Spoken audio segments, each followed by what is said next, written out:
حضرت علی رضی اللہ تعالیٰ عنہ نے فرمایا، صبر کی 2 صورتیں ہیں، ایک جو ناپسند ہو اسے برداشت کرنا، اور دوسرا جو پسند ہو اس کا انتظار کرنا۔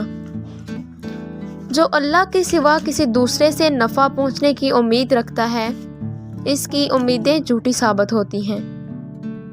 بہت سی دعائیں بیماریاں پیدا کرتی ہیں، اور بہت سی بیماریاں خود دوا بن جاتی ہیں۔ جنت کے منتظر نہ رہو، بلکہ ایسے بن جاؤ کہ جنت تمہاری منتظر رہے۔ جو ظلم کے ذریعے عزت چاہتا ہے، اللہ اسے انصاف کے ذریعے ذلیل کرتا ہے۔ عقل مند اپنے کام پر اور جاہل اپنی امیدوں پر بھروسہ کرتا ہے۔ عاقل کمال چاہتا ہے اور جاہل مال چاہتا ہے۔ بے شک اپنی ہر چیز اچھے دوست کے لیے قربان کرو، لیکن کسی چیز کے لیے اچھے دوست کو قربان نہ کرو۔ 2 اعمال ایسے ہیں جن کا ثواب تولا نہیں جا سکتا، ایک معاف کرنا اور دوسرا انصاف کرنا۔ جو شخص اللہ سے مدد چاہتا ہے، اللہ تعالیٰ ضرور اس کی مدد فرماتا ہے۔ جو آدمی دوسرے لوگوں کے عیب تلاش کرنے میں رہتا ہے، اللہ تعالیٰ اس کے عیب ظاہر کر دیتا ہے۔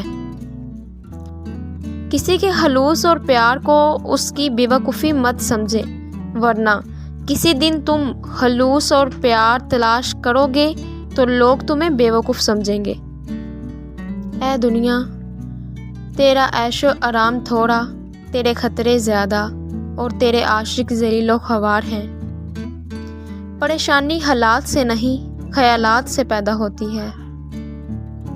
بہترین آنکھ وہ ہے جو حقیقت کا سامنا کرے۔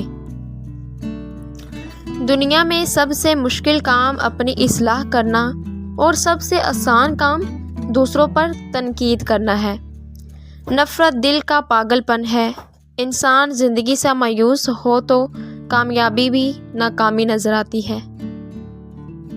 دنیا میں 1000 رشتے بناؤ، لیکن ایک رشتہ ایسا بناؤ کہ جب ہزاروں تمہارے خلاف ہوں تو وہ ایک تمہارے ساتھ ہو۔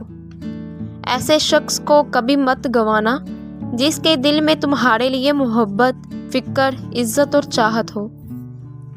یہ زندگی 2 دن کی ہے، ایک دن تمہارے حق میں اور دوسرا دن تمہارے مخالف۔